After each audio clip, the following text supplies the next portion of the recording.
Welcome back. In today's video I'll be showing you how to remove a credit or debit card from your Nintendo account on your Switch 2. Let's get into the method.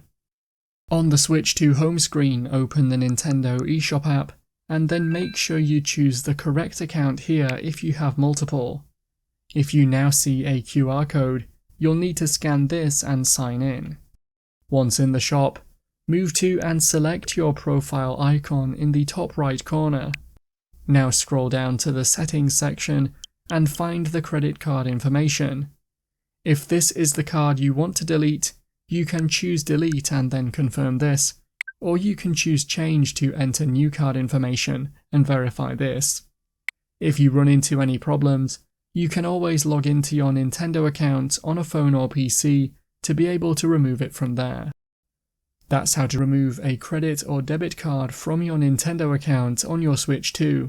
If you have any questions, then let me know in the comments below, and if you did find today's video helpful, remember to leave a like and feel free to subscribe for more tips in the future.